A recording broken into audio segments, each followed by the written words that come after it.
EMS TV के सभी दर्शकों को सनत जैन का सादर नमस्कार। आज हम बात करेंगे गुजरात की।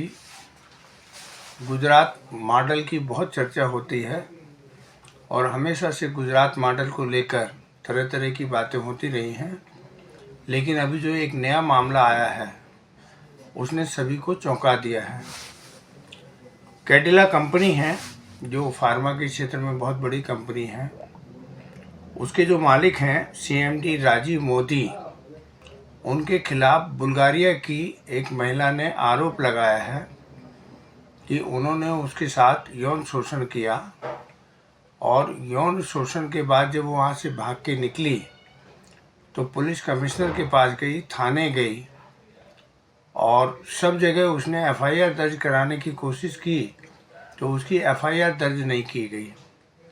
फिर वो कोर्ट में भी गई तो लोअर कोर्ट ने भी उसका मामला जो है बजाय सुनने के उसकी याचिका को निरस्त कर दिया।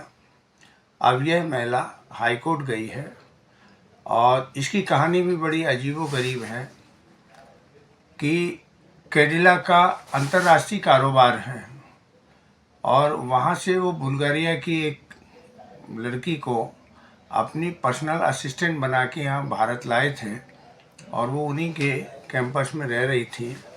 और उसके साथ सीएमडी जो राजीव मोदी हैं उन्होंने उसका यौन शोषण तो किया ही किया, साथ में कुछ ऐसी हरकतें की कि जो उसके बर्दाश्त के बाहर हो गई थी। तो वो किसी तरह से वहाँ से निकल के भागी और भागने के बाद पिछले कई दिनों से वो चक्कर लगा रही है, लेकिन उसकी सुनवाई भारत में कहीं नहीं हो रही है। मामला बड़ा सेंसिटिव है। विदेशी नागरिक है, यहाँ पर आके काम कर रही थी। उसको राजीव मोदी जो हैं वो बिजनेस वीज़ा में लेकर भारत आए हुए थे और उसको नौकरी करा रहे थे। तो बिजनेस वीज़ा में उसे वैसे तो लाना नहीं चाहिए, एक गैरकानूनी काम यह है। और फिर उसके बाद जब उसका यौन शोषण किया, और यौन शोषण में भी वो बताया जाता है कि उन्होंने अपनी पत्नी को पहले तलाक दे दिया था और यह तलाक भी भारत का सबसे महंगा तलाक माना जाता है, जिसमें 200 करोड़ रुपए उन्होंने अपनी पूर्व पत्नी को हर्जाने के रूप में दिए थे। उसके बाद उस महिला ने भी बहुत कोशिश की कि मामला किसी तरीके से उसको बाहर निकलने का मौका मिल जाए, तो उसको बजाय बाहर निकालने के डराना धमकाना और एक हिसाब से बंधक बना के रखा गया। किसी तरह से वो जान बचाती हुई भाग रही है। कैडिला के मालिक बहुत बड़े आदमी हैं, उनका गुजरात में रसूख है। और गुजरात मॉडल की ये बात कि जहाँ कहते हैं कि प्रधानमंत्री नरेंद्र मोदी जी बताते हैं कि महिलाओं पर सबसे ज़्यादा यौन शोषण राजस्थान में होते हैं, तो राजस्थान के किसी भी थाने में यदि कोई महिला जाती है तो सबसे पहले उसकी एफआईआर दर्ज होती है। सुप्रीम कोर्ट के भी आदेश हैं कि यदि कोई भी कंप्लेंट होती है तो उसकी एफआईआर दर्ज होना चाहिए।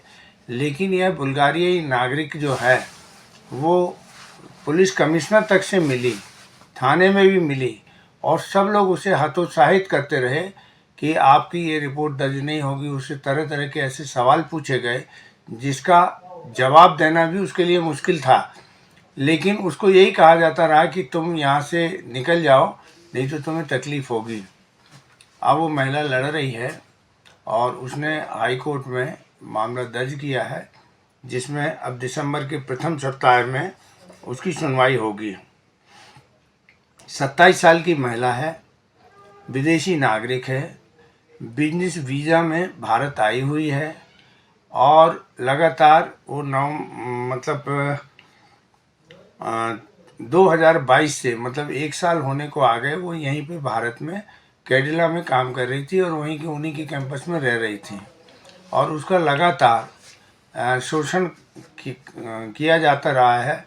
उसको राजीव मोदी जी अपने साथ बिजनेस टूर पर भी ले जाते थे, लेकिन जिस तरीके से अमानुषिक कृत्य किया गया उससे घबरा के और वो महिला यहाँ से भागना चाहती थी, जाना चाहती थी, तो उसको जाने नहीं दिया गया है और बंधक बना के रखा। किसी तरीके से वो निकल के बाहर आई। इससे गुजरात मॉडल की चर्चा अब सारे भारत में होने लगी है कि समर्थ को नहीं दोष घुसाई। गुजरात में वही मॉडल चलता है कि यदि आपके पास पैसा है, आप ताकतवर हैं, तो आपके ऊपर कोई कानून लागू नहीं होता है। आप कमज़ोर हैं तो आपके ऊपर सारे कानून लागू होते हैं। और ख़ास तौर से अभी राजस्थान के चुनाव के समय जिस तरीके से महिला यौन अपराधों को लेकर अशोक गहलोत को घेरा जा रहा था, यह तो मामला उससे भी बड़ा है कि एक विदेशी महिला के साथ, जो विदेशी नागरिक है, उसके साथ यौन शोषण हुआ और वो उसकी एफआईआर दर्ज नहीं हो पा रही, जांच नहीं हो पा रही, और जो सबूत हैं वो मिटाए जा रहे हैं। तो इससे गुजरात सरकार के ऊपर एक बहुत बड़ा प्रश्न चिन्ह लगा है। अदालती कामकाज में भी एक प्रश्न चिन्ह लगा है कि जो निचली अदालत थी उसने उस महिला की आवेदन पर कोई कार्रवाई न करते हुए आवेदन निरस्त कर दिया, जिसके कारण महिला को हाईकोर्ट जाना पड़ा। और वो महिला भी अब इतनी परेशान हो गई, भारत में उसका कोई है नहीं, तो वो भी लड़ाई लड़ने के लिए अब दर की ठोकर खा रही है। बहरहाल भारत में जो उस महिला के साथ हुआ, ख़ास तौर से गुजरात में, ये बड़ा शर्मनाक है और इससे भारत की जो इमेज है वो अंतर्राष्ट्रीय स्तर पर खराब होती है। इस पे ध्यान दिए जाने की ज़रूरत है। और जो अनुचित व्यवहार उस लड़की के साथ किया गया, तो ऐसे में पूरी दुनिया भर में भारत के बारे में जो इमेज बनती है उसका भारत को आगे चल के नुकसान हो सकता है। अब देखते हैं इस मामले में गुजरात क्या ऑर्डर करती है। अभी तो उन्होंने याचिका स्वीकार कर ली है और दिसंबर के प्रथम सप्ताह में जब पेशी होगी तब पता लगेगा कि इस मामले में क्या हो रहा है। लेकिन ये कैडिला कंपनी पूरी अंतर्राष्ट्रीय स्तर पर दवाओं का कारोबार करती है, बहुत बड़ी कंपनी है। और इसके मालिक के बारे में ये कहा जाता है कि ये मनोविज्ञान के रूप से मतलब एक अलग तरीके के विम्जिकल आदमी हैं, ऐसा उनका लड़का खुद कहता है।